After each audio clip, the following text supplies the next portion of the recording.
Yes, sir. Yes, sir.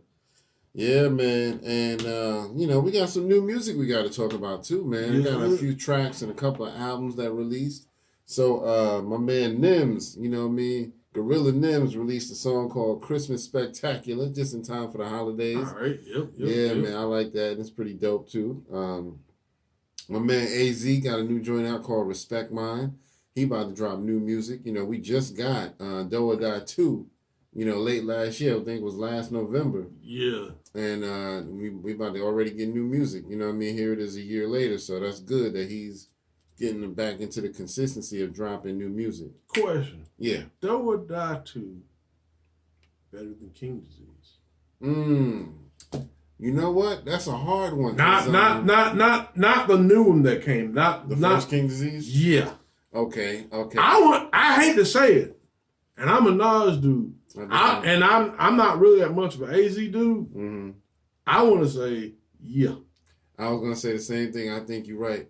I agree. I think Do or Die 2, man, that shit hit so hard, man, when it came out. And King's Disease, I think that was the one where Nas didn't really do too many collabs on that one. No, he did, I thought. Did he do collabs? So he did. The Firm came back on that one. Oh, that was the Firm. Okay. Yeah, Firm came back on that one. Maybe it was part 2 he didn't really do no collabs on. I don't know. But either way, it was a dope album too. But I do think Do or Die 2 was a little bit above. Yeah, I'm not taking nothing away from Nas. Yeah. You know what I'm saying? Yeah. But I do think Do or Die 2 was probably the better for that time. Yeah. But now King Disease 3, AZ got to do something spectacular with that. Man. I feel that album was like the new Illmatic, in my opinion. Mm-hmm. I mean, man, he did his thing on that, man. He came back in a major way. Mm-hmm. So, I don't know what his new album is called, but he just dropped a song, like I said, called Respect Mine. Gives you that classic AZ style. It's dope, y'all. So please go check that out. Support that. Benny the Butcher dropped a song featuring Conway and Armani Caesar, who is the first lady of Griselda. She's dope. If y'all haven't heard about her, y'all need to check her out. So the song is called Go Hard, and it's Benny the Butcher, Conway, and Armani Caesar. I got a new song from Planet Asia featuring Snow Goons. That's called Metabolism. That goes hard. Okay. Snow Goons always go pretty hard. Black Thought just released a new EP called African Dreams.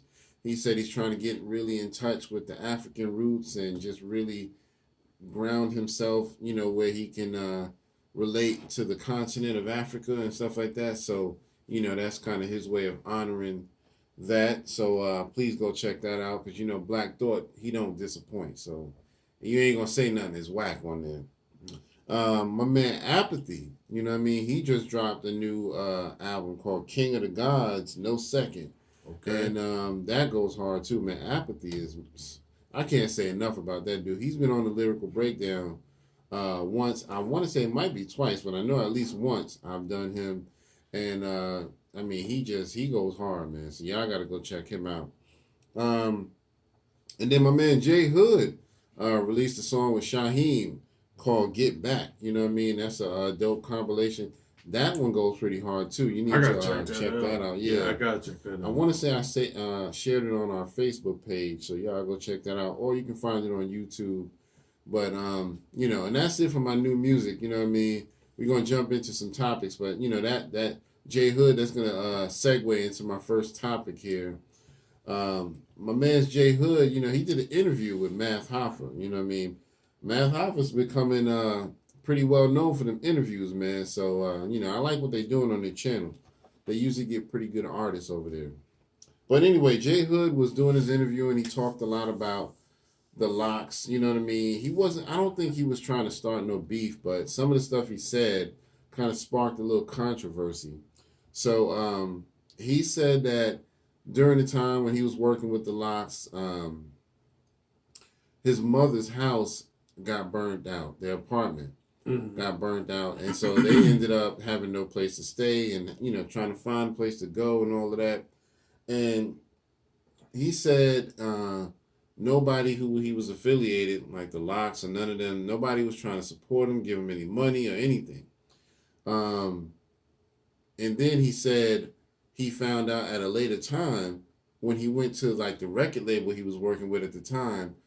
They told him that they cut a check for $60,000 to help out with his home situation, and he didn't know where the fuck the money went.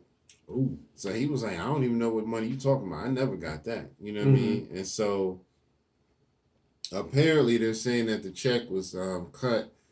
And, you know, Styles P did respond to all of this type of stuff. Now, Styles P is saying that, you know, they did actually give him money. That's one of the main things Styles was saying. He was like, yo, we gave you money when your mom's house burned down, blah, blah, blah. Now, I think what J Hood was saying was that the money was cut, but the person who was handling most of the business out of the LOX was actually Sheik Luch. Yeah, that he was the one that might have had access to the money, him and maybe one or two other people.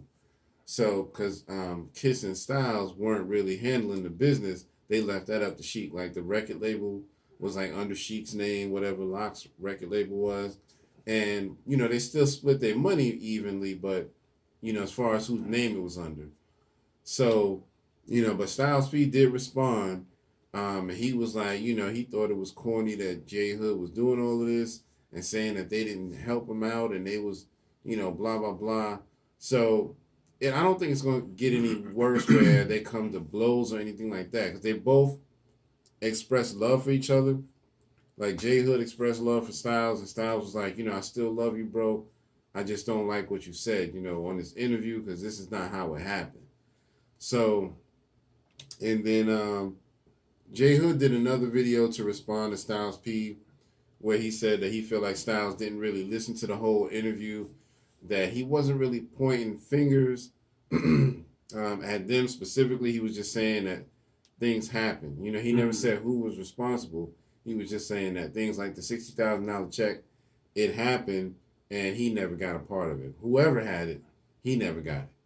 So I don't know, man. Have you heard any of this? Have you seen any of these videos? Like I said, I haven't. I've seen some clips. Yeah, man, that's unfortunate, man, because, like, you know, for him to go through that. Right. Really, man, ain't J Hood is related to one of the LOX? I'm not sure. I thought he was cousin or something. I'm not even sure. He might be, man. He might be, but yeah, I'm not even sure. And I kind of hated that because, like, you know, when they kind of, you know, split ways, because didn't he got into some trouble too, right? Before, that's why he wasn't. Yeah. Because I mean, he was nice, man.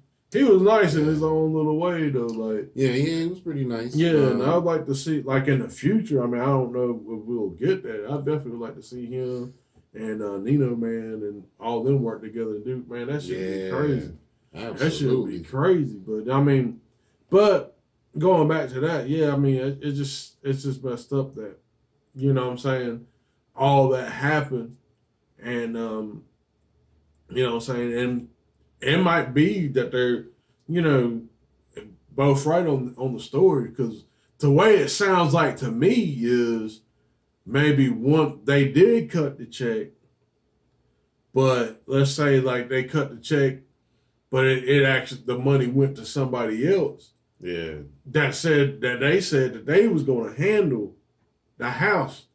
So, you know what I'm saying? So maybe you know what I'm saying? Maybe they did cut the check for him, but he didn't get the chance to see. He didn't see it. Right. So that's what it sounded like to me. So hopefully, you know what I'm saying?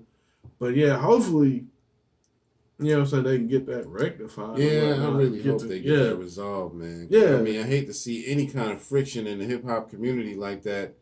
Now, it was a couple things that, you know, I want to see if they respond to, but one of the things J Hood said was that he was a founding member of the LOX, that he was an original founding member. So I don't know. I never heard about him until after the LOX had already been in the business for like 5-6 years. No, actually, they had been in the business. They got in the business in Bad Boy in 95, 96. Yeah, but they was rapping longer than that. Right. And then I didn't hear J Hood until maybe 05, something like that with them, somewhere around there. I would say probably the first time I heard J Hood was when they did the diss against state property. Right. Okay. Man, Okay. that shit went hard. Yo. So that would have been 2001. So yeah, I'm Yeah. wrong then. So yeah, '01. But according to J Hood, he was a founding member, and so, I don't know if they're gonna respond to that. Also, like I said, J Hood said that they never gave him $1 when he was down on his luck, and according to Styles P, they absolutely gave him money. Yeah. There was one issue where Styles was talking about how, J Hood brought up one of the things that he said that one of the things the LOX always try to act like is they had a fight with my stepfather for me. Because back in the day, I guess when his mom and his original pops broke up, his stepfather got in the picture and I guess was doing some inappropriate shit or something, putting hands on him or something. And so supposedly the LOX stepped to this dude over to help him out. And so when Styles was talking about it, he always was like, yeah, Sheik Luch fought your pops, just to take up for you. J Hood is saying nobody ever fought this man. He said that what happened was they had a talking with him. You know what I mean? They stepped to him and was like, yo, don't put your hands on him, that kind of shit. But it was never any fight. Mm-hmm. So I could see, maybe J Hood being right about that. Maybe they didn't come to blows, but, maybe Styles thought it was a fight on Sheik Luch's part. I don't know. Mm-hmm. But I do want to know more about that 60,000 and, how he was supposedly a founding member. You know what I mean? So that's the part I'm really interested in. I need somebody to address that. Yeah. So, LOX, if y'all hear that, if you hear me out there, let us hear that. We don't need no beef. We just need to know what happened. Well, and that's the thing, too. I think the LOX, I'm not saying they're like squeaky clean. Yeah. That's not what I'm saying. But, they almost had to poke Mike. Yeah. Somebody going to have to poke Mike. Somebody, you know what I'm saying? Somebody gonna have to get leaked. But like the thing about them, like I don't think they squeaky clean. But for them to really be, for them to be consistent, for them to always be together, for them, especially those three members, right? And there's not like an actual problem out in the street like with other groups. Because even Woo. Right. There's fight within the Woo. Yeah. You know what I'm saying? Yeah. The LOX, you don't hear that shit. So I'm sure that the LOX has some integrity. You know what I'm saying? Absolutely. Without a, you know what I'm saying? With you know what I'm saying? I'm not in their business like that. I'm not with them all day, obviously. But I do feel with their track record and everything, I feel that they do have some type of integrity. And then too, I think even with J Hood saying like, hey, I still got love for these guys, shows the kind of integrity that they have. I feel that, J Hood's view of it, he just wants answers. And he just wants to get stuff resolved. Right. I think that's it. And I think he's entitled to that too. Yeah, he kind of expressed that in his second video where he was addressing what Styles had said. He was like, I ain't got no beef with them. I still love them. I was just telling my truth. You know what I mean? He was like, this was never any way for me to start beef. He was like, I don't, it was just something that they asked me about. You know what I mean? I didn't come in there trying to talk about the LOX, blah, blah, blah. And also, Styles kind of threw a shot at Math Hoffa. He was like, Math, I thought that was some corny shit you did by letting him do that. Because, Styles had just did an interview with them right before J Hood. Oh, wow. It was like 3 weeks before. And so basically, technically the interview was only about a week apart. Okay, so Styles did his interview, then a week later they did the J Hood. But Math Hoffa, let me go back. Styles was kind of mad because he was like, why didn't you reach out to me? I would have cleared all this shit up. You know what I mean? You let this man just come on in and just say all this shit after you just had an interview with me. I can understand that. I can understand that wholeheartedly. I understand why Math did that. Right. Because of the ratings. Like, oh, you just had this nigga on here and then he's coming. Oh, yeah. I get that. But yeah, as far as, again, integrity. Yeah, I would have been like, hey, man, I'm going to have J Hood come up here next week. Right. You know what I'm saying? Anything you want to discuss, anything you want to, So I get that. Yeah. You know what I'm saying? So, yeah, I understand that wholeheartedly. Yeah, that is kind of a bitch move. So yeah, Styles was kind of mad about how Math handled it, and Math Hoffa did actually put out a video where he addressed Styles as well. It was about a 30-minute video, but Math was just basically saying that nothing was done on purpose. I didn't say, J Hood, make sure we talk about the LOX because we want to get this shit cracking. It was just journalism. You know what I mean? He was I wasn't in there trying to start nothing. He was like, honestly, I don't even have a contact phone number for you. He was like, I don't even know why you said that. I don't even have your contact number. He said, but what happened was, he said, I did try to hold off on the interview. So even though the interviews were a week apart, that's why I said 3 weeks first, because he said he held the J Hood interview for 2 weeks before he put it out. Because he said what he did during that 2 weeks, he tried to get in touch with Sheik, and he tried to get in touch with Kiss. Those were the only two people he actually had contact for. And he said he never heard back. So that's why he went ahead and 2 weeks later released the interview. So that's why he was just like, I did what I could do. He said, but it's not my job to come chasing you down. You know what I mean? Facts. I agree with that. You know what I mean? It's not really my job to do that, but I did try to at least get in touch with your homies, and I didn't get them. So, I don't know, man. Like I said, it wasn't no big deal. I'm sure ain't no beef coming out of it because they both got love for each other, but I would like some answers. As a fan, I would love to hear some answers, to some of that stuff. Yeah. So, anyway, I guess we can move on. Did you have anything else you want to say about that before I move on to the next? That's it. All right. So, my man's Keith Murray. Yeah, man. He had an interview with the Art of Dialogue, and he made some statements, man, about Foxy Brown that, nobody ever knew about. So, he said that during the time when Foxy Brown was messing with Corrupt and had DMX on the side, he also had a little thing with her. Not a whole relationship, but just an encounter, if you will. So he said that I guess they were doing some shows together and stuff like that. And, behind the scenes, he kind of started flirting with her a little bit. And one thing led to another. And he was like, she gave me head. And and then he said he did the same to her. He gave her some head. You know what I mean? So it was a mutual thing there. But, nobody ever heard about that. You know what I mean? And that Nas line on Ether hit a lot harder now. Right. Yes, sir. Okay, continue. Man, listen. But yeah, so but yeah, now you gotta be thinking about the Ether shit. Foxy got you hot. But anyway, but yeah, so I don't know, man. I mean, Foxy has yet to say anything. This was like maybe 3 days ago, I think, that the interview came out.